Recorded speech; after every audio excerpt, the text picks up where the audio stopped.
नमस्कार दोस्तों, home science second में आपका स्वागत करती हूँ। आज मैं आपके लिए विभिन्न प्रकार के जो रेशे होते हैं और उनमें रेशे में क्या क्वालिटी होती है, भौतिक और रासायनिक, उनकी क्या विशेषताएं होती हैं, ये मैं आपको बताऊंगी। इसमें से मैंने आपके लिए केवल 4 लिया है: कॉटन, वूलन, सिल्क और रेयान। ये आपके 4 मुख्य रूप से हमने लिया है, जिसमें से आपका जो कॉटन होता है, ये कॉटन आपका सेलुलोजिक फाइबर है। इसके पहले मैं आपको बता चुकी हूँ कॉटन क्या होता है।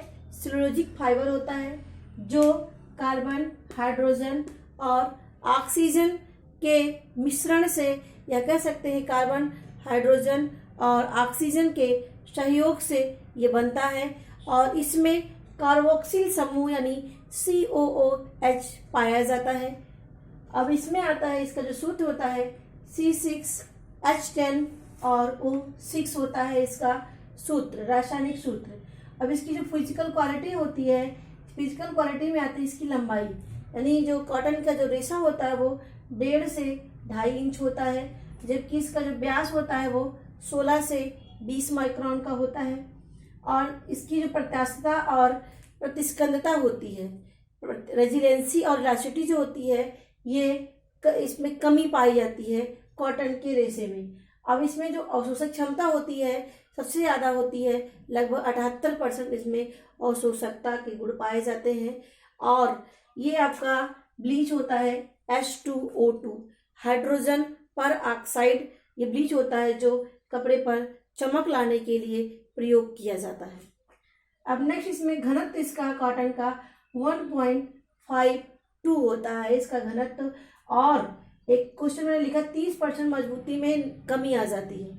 कमी कब आ जाती है? जब इसको जो होता है नमी में रहता है, यानी जब गीली अवस्था में रहता है तो इसकी 30% मजबूती क्या होती है, इसकी घट जाती है। अब इसमें जो रासायनिक संरचना होती है तो ये अम्ल के प्रति संवेदनशील। संवेदनशील का मतलब होता है कि ये अम्ल का प्रभाव सूती कपड़े पर या उसके रेशे पर प्रभाव पड़ता है, जबकि क्षार का उस पर कोई प्रभाव नहीं पड़ता है।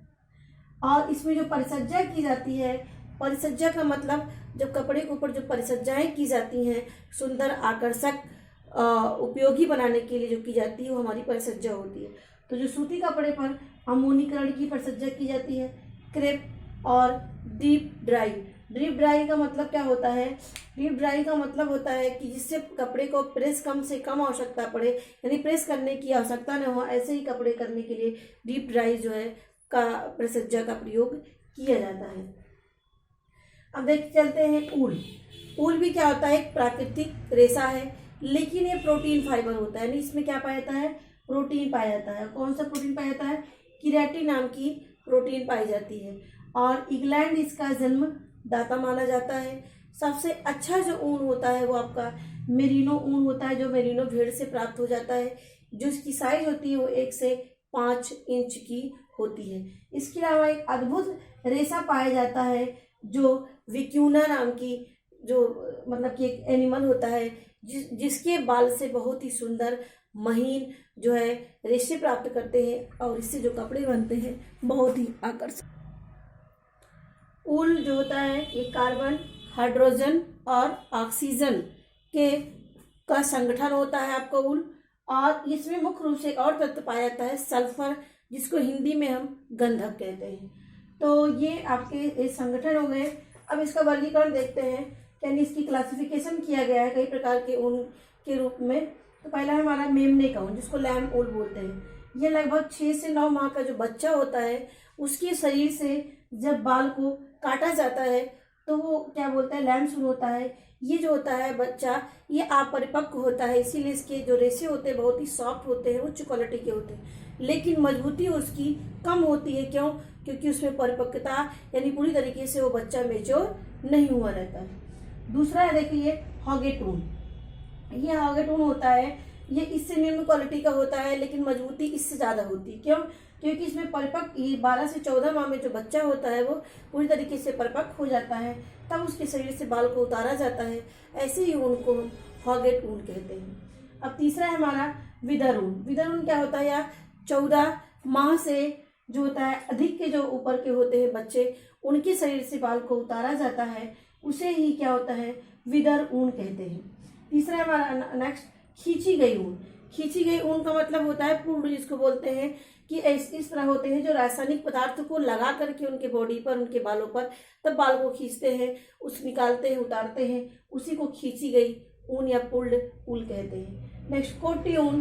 कोटी ऊन क्या होता है? ये विपरीत परिस्थितियों में पलते हैं, क्योंकि कोई जलवायु का वो नहीं होता है, बल्कि डिफरेंट जलवायु के होते हुए पलते हैं, ऐसे ऊन को हम कोटी ऊन कहते हैं। नेक्स्ट टैगलॉक ऊन। टैगलॉक ऊन भी जो होता है ये निम्न श्रेणी का होता है, इनसे कालीन, दरी, ये सब चीज़ बनाने के लिए उपयोग में लाया जाता है। तो ये मेमने का ऊन, हॉगेट ऊन, विदर ऊन, खींची गई ऊन, कोटी ऊन और लास्ट में टैगलॉक ऊन, ये हो गए आपके। अब देखते हैं हमारा श्रेणी, यानी कितने प्रकार से, कितने इंच की श्रेणी के प्रथम, द्वितीय, तृतीय, इस तरह की इसकी श्रेणी बटी गई है। तो 1 से जो 5 इंच के जो होते हैं, जिन रेशों का होता है, साइज होती है 1 से 5 इंच, वो उच्च क्वालिटी के माने जाते हैं, ये प्रथम श्रेणी के ऊन होते हैं।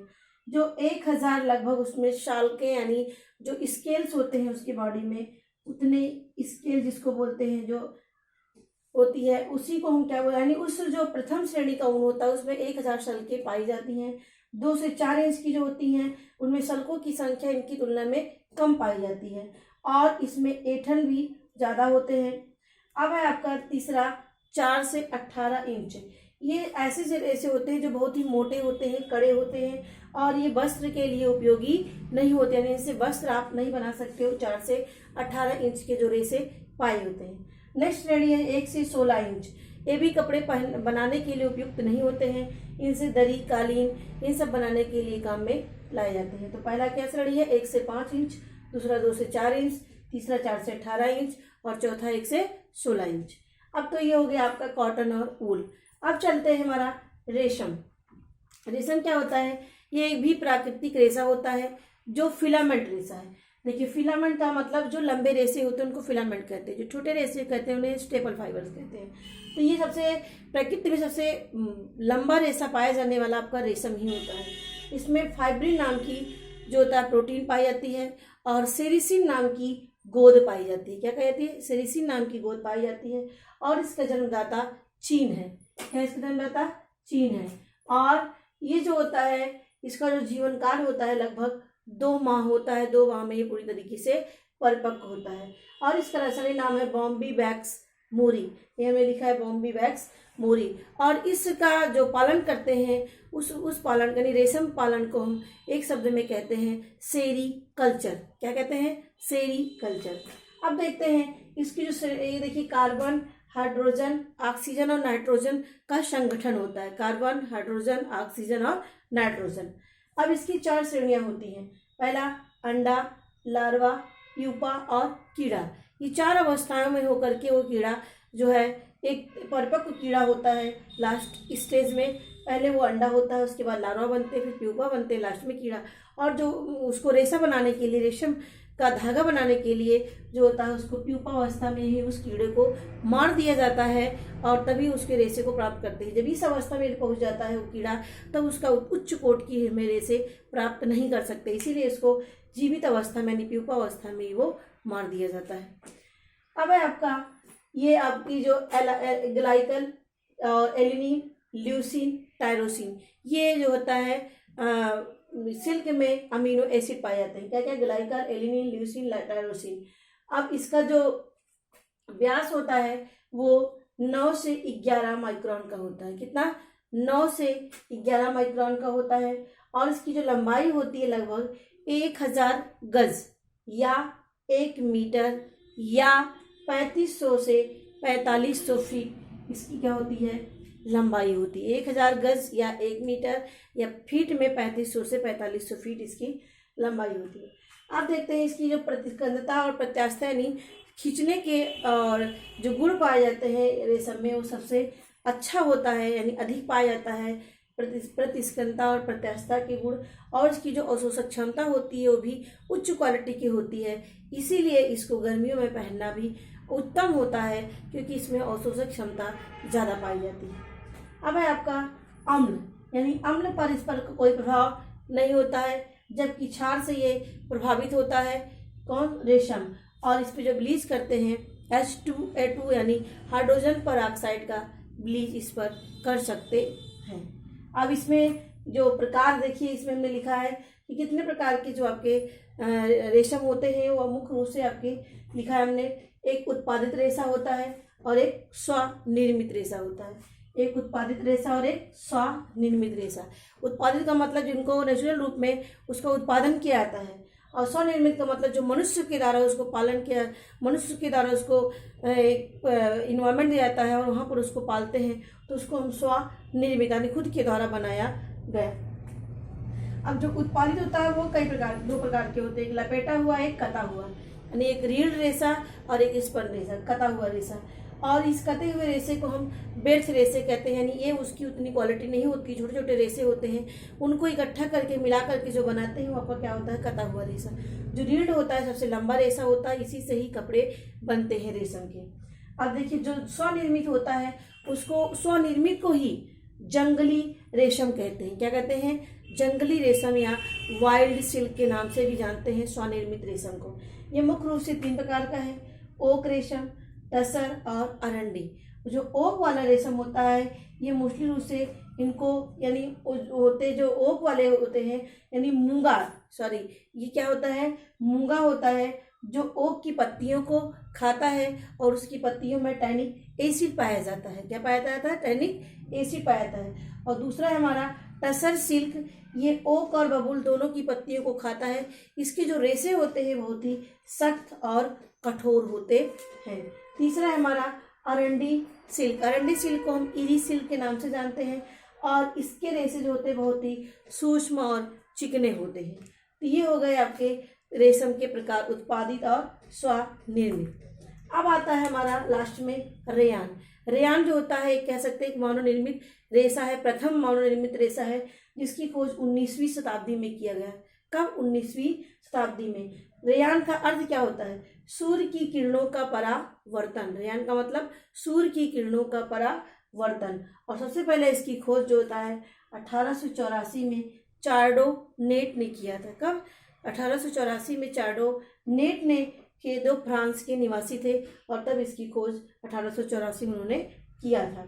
और इन्होंने जो होता है जो रेशे बताए, इन्होंने कहा कि 3 प्रकार के रेयान के उन्होंने टाइप्स बताया। जिस पहला है हमारा नाइट्रोसेलुलोज, कुप्रामोनियम और विस्कॉस। क्या है, नाइट्रोसेलुलोज, कुप्रामोनियम और विस्कॉस। ये वैसे जो तीनों है ये आपके रीजनरेटेड सेलुलोज हैं। और एक और आता है एसीटेट रेयान। लेकिन ये तीनों किस में आते हैं, रीजनरेटेड सेलुलोज हैं, नाइट्रोसेलुलोज, कुप्रामोनियम और विस्कॉस। नाइट्रोसेलुलोज होता है 1884 में इसकी खोज की गई थी और ये बहुत ही महंगी है और इसकी खोज चार्डो नेट ने ही किया था। और दूसरा हमारा कुप्रामोनियम, इसकी खोज फ्रांसीसी वैज्ञानिक देश ईसस ने किया था, 1890 में किया था। और तीसरा है हमारा विस्कॉस, इसकी खोज 1892 में किया था। ये 3 वैज्ञानिक मिल करके क्रॉस, वीवन और पीडल ने इसकी खोज किया था। और ये लकड़ी और बांस की लुगदी से बनाए जाते हैं। और जो ज़्यादा चलन में है वो आपका विस्कॉस रेयान का ही ज़्यादा मात्रा में उपयोग किया जाता है, क्योंकि इससे तुलना में ये सस्ती विधि है, यानी सस्ता होता है। तो ये हमने जो आपके जो क्वेश्चन जहाँ से उड़ते हैं उस पॉइंट को मैंने यहाँ पर शेयर किया आपसे। यदि मेरी वीडियो आपको अच्छी लगी होगी तो लाइक करिएगा, शेयर करिएगा और हमें कमेंट में बताइएगा। धन्यवाद।